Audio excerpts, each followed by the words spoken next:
Today, I would like to investigate the nature of imaginative variation that we find in Edmund Husserl's work and also in a transformed way in the work of Rudolf Steiner. So, we are investigating living thinking from an anthroposophical or spiritual scientific point of view, and not only investigating it abstractly, but attempting to experience it. First of all, I wanted to take a look at a passage from Edmund Husserl's works where he describes his process of imaginative variation to help him see the individual meaning structure in the concept plane itself, which he calls the noema. He says that when we're in the phenomenological reduction, when we've set aside our prejudices about what's real in the world and tried to look into the pure meaning realm with intuition, uh, directly using our arm of thought to reach into the place where meaning appears and where we understand the concepts, we understand what things actually mean. We find that there are virtual fluxes which appear there, virtual fluxes of pure meaning, and we can view them, we can see them with essential viewing, or viewing of the essences is what Husserl calls them. And he says, as seizing upon essences, this seeing too, like the eidetic intuition, which makes essences into objects, is based on seeing, but not on experiencing individual and singular particulars subsumed under the essences. For such judgments, individuals seen in fantasy, by which he means just normal imagination, are sufficient. There is consciousness of what is seen as sighted. It appears, but it's not seized upon as factually existent. If, for example, we judge the eidetic universality, any color whatever is different from any sound whatever, the statement just made can be confirmed by examining our judging. Fantasy intuition or imagination and eidetic intuition are there at the same time.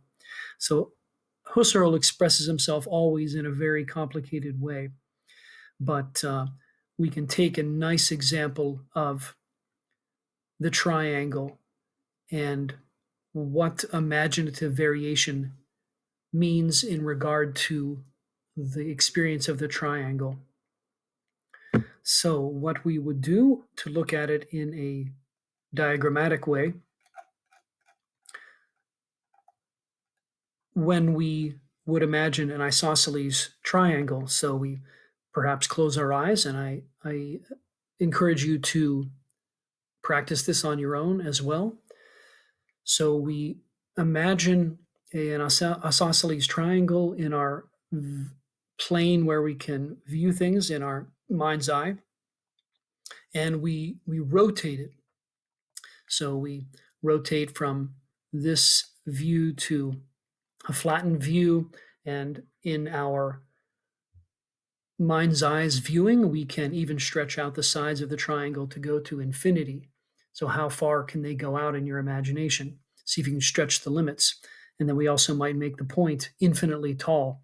And when it becomes infinitely tall, it becomes something like this. We can turn it in all directions, this way, the other way.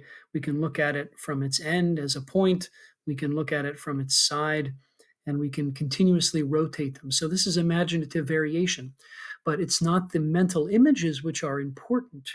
It's actually the meaning forms that control the idea of any triangle at all. So we have two things going on. This is what Husserl calls, we have the eidetic intuition, which is happening behind the scenes on a second layer behind the mental image plane, and we have the place, the canvas on which the triangle is going through all of its permutations where we're varying it. So we have two different aspects. We have a intuition, which is looking at the concept of any triangle, which is controlling.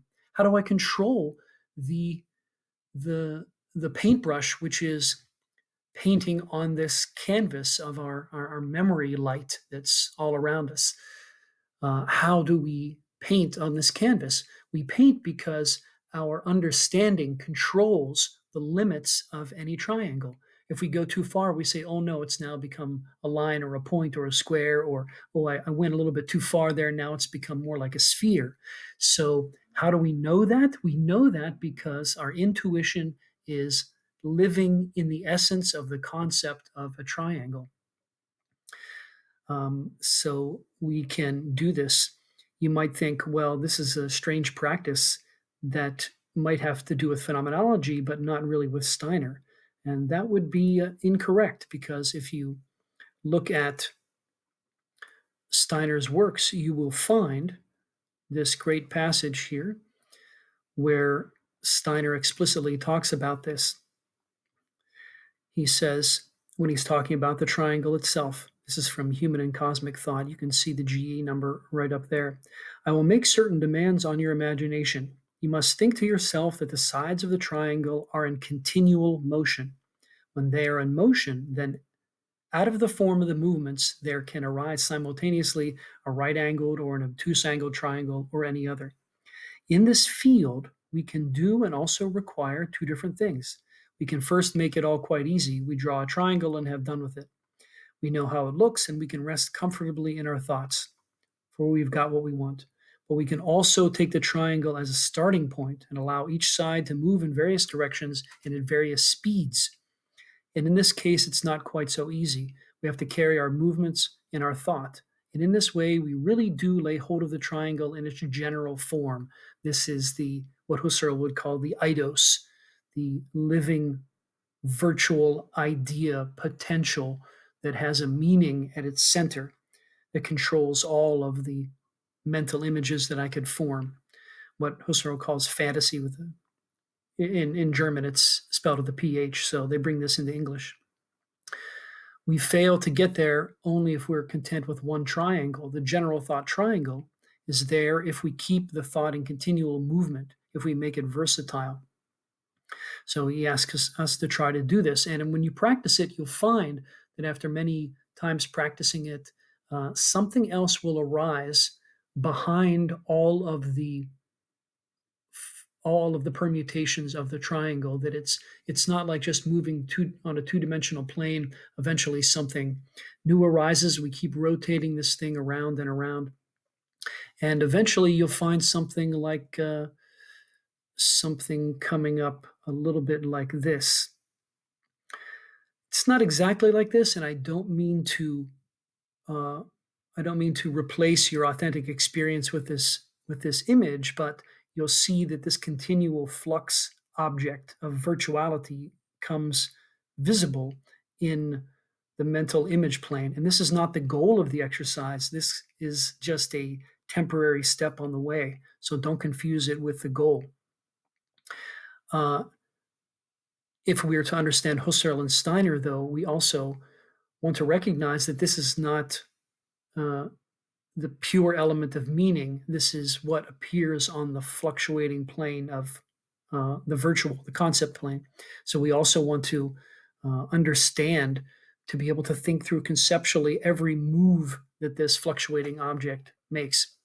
And when you start to do that, it also might appear as something like this, where you perceive this flowing grid in which you're woven together, in which you project your mental images on. But once again, this is not the goal of the activity. This is something that we have to grow beyond. But if you see this, then this can give you an indication that you're at least moving beyond the normal experience of viewing mental images.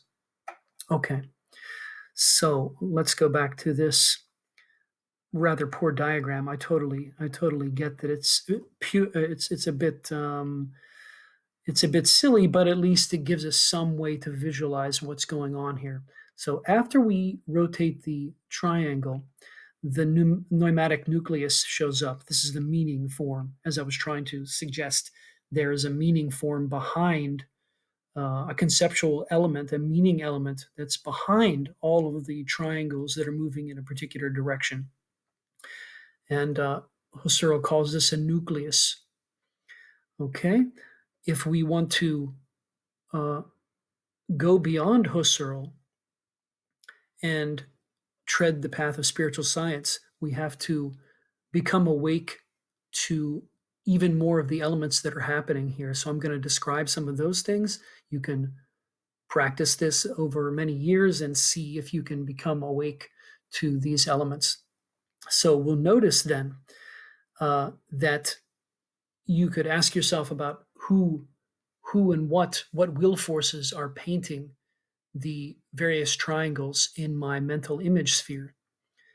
And you'll recognize that they're like will arms or will tentacles or controlling faculty or paintbrushes or whatever you'd like to describe. There are powers of picturing that can bring colors and forms into this invisible uh, canvas that I'm surrounded by, in which time is deposited.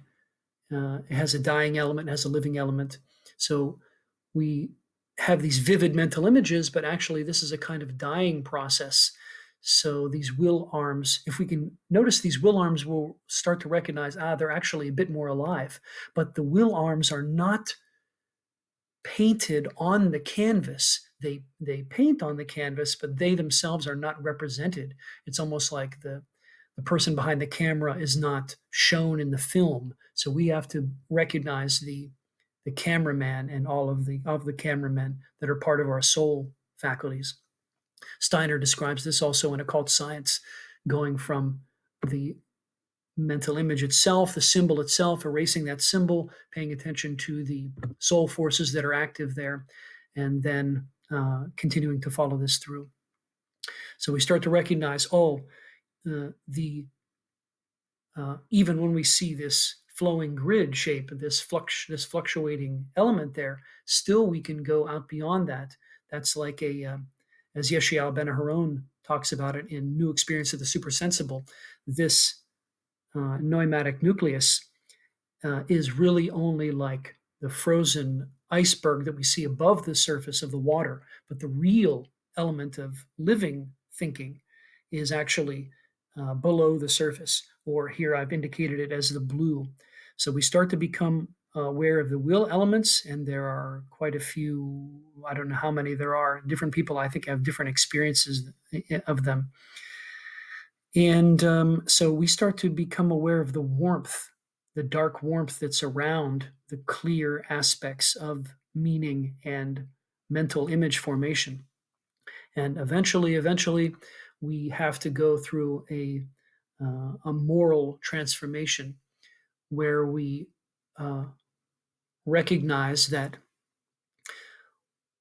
when I can recognize all of the tools, all the apparatus that we have to recognize a lot of different, become conscious of a lot of different elements here.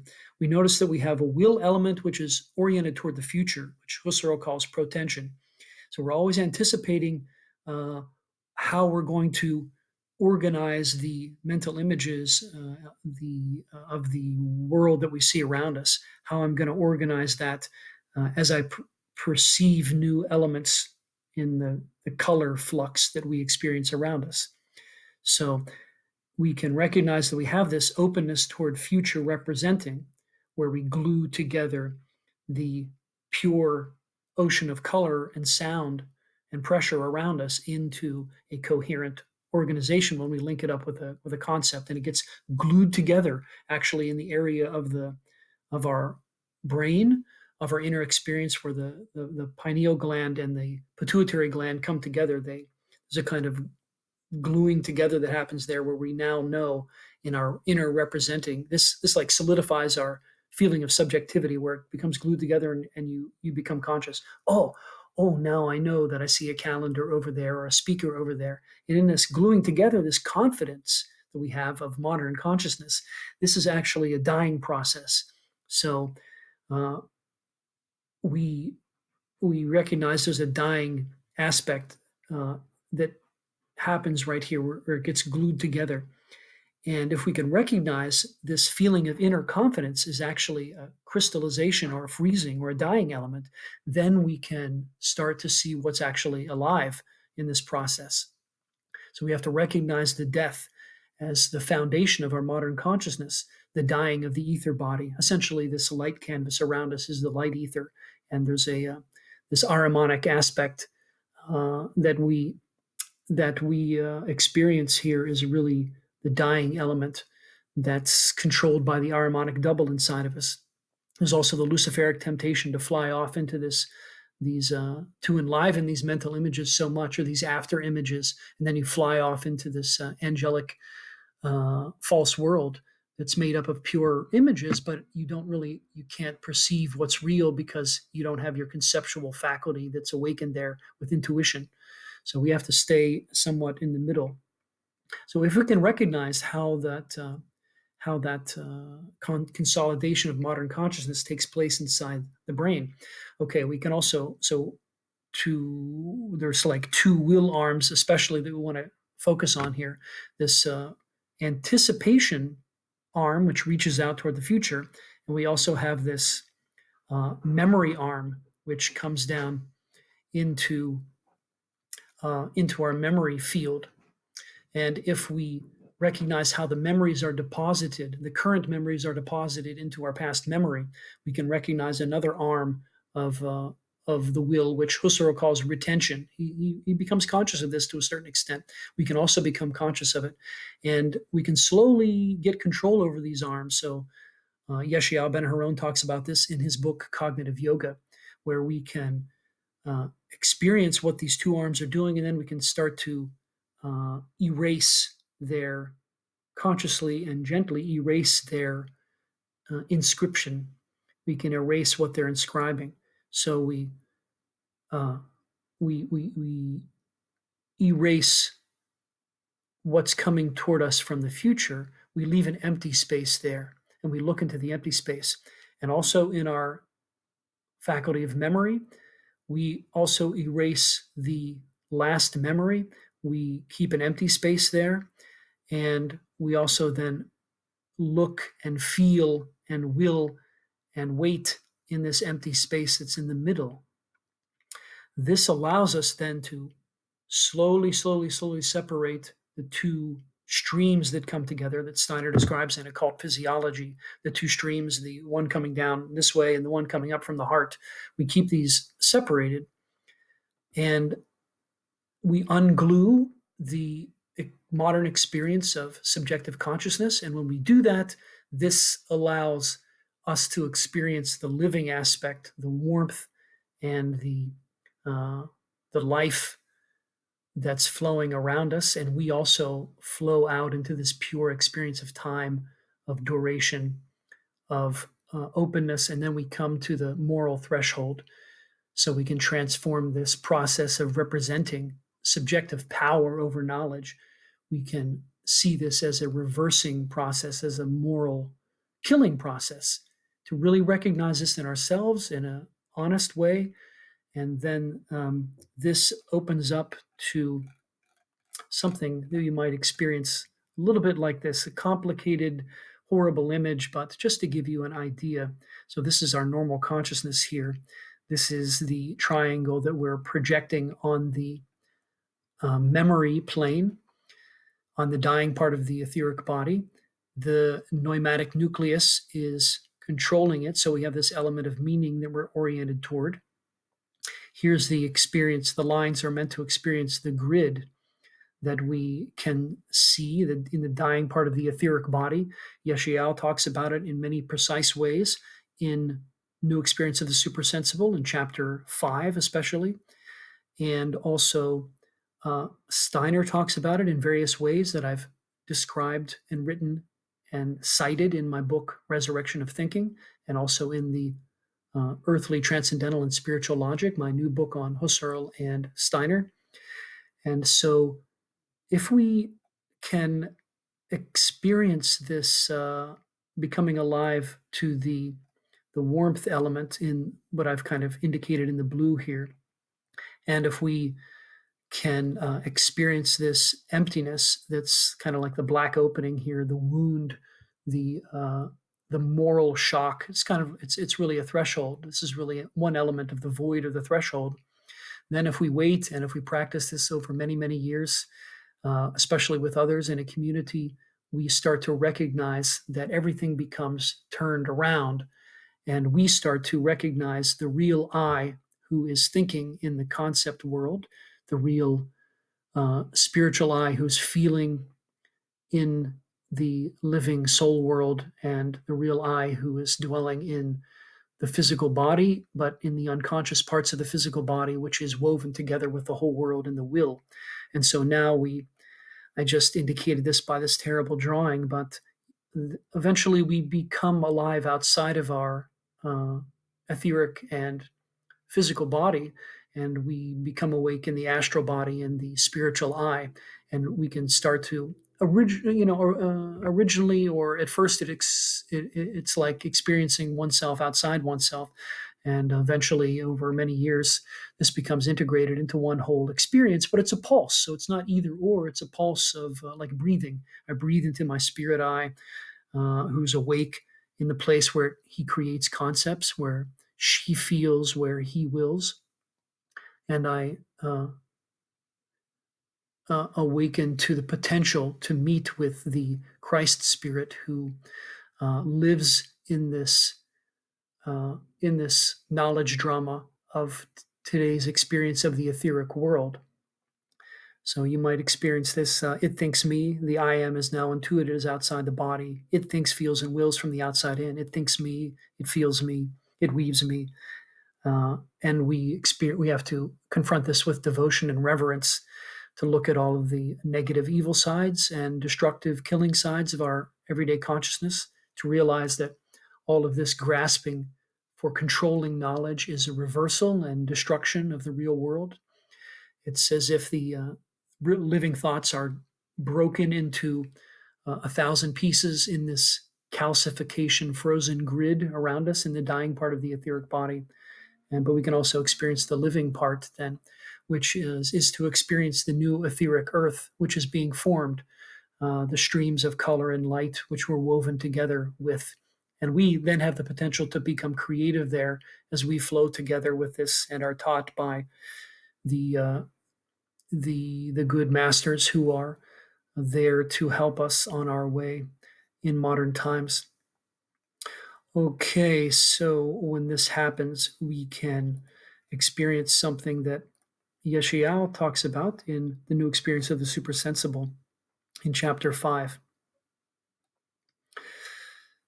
So the Christ incorporates himself in the non-permeable soul membrane of consciousness, where we continuously rebound back and forth, hitting both the inner as well as the outer borders of our daily consciousness. It appears, in other words, at the modern abyss of reflectivity, or at our intellect's blind spot of rationality. This is this blind spot of how do we create mental images? How do we create memories? How are we anticipating the future? How are we gluing together the dying concept into a mental image with the feeling of being inside my body, of being controlling through this aspect of the Luciferic and Ahrimanic doubles that work inside of us. So how can we remember our real I? And therefore this remains occult and unseen by most of our contemporaries. This means, however, that the Christ takes on himself today the fate and destiny of self-conscious thinking. That is, he's continuously crucified at the place where we continuously kill our living time in order to know that which we have killed consciously and freely. Thereby our most solid foundation of objectivity, and at the same time the most secure concealment of our living active self, is achieved.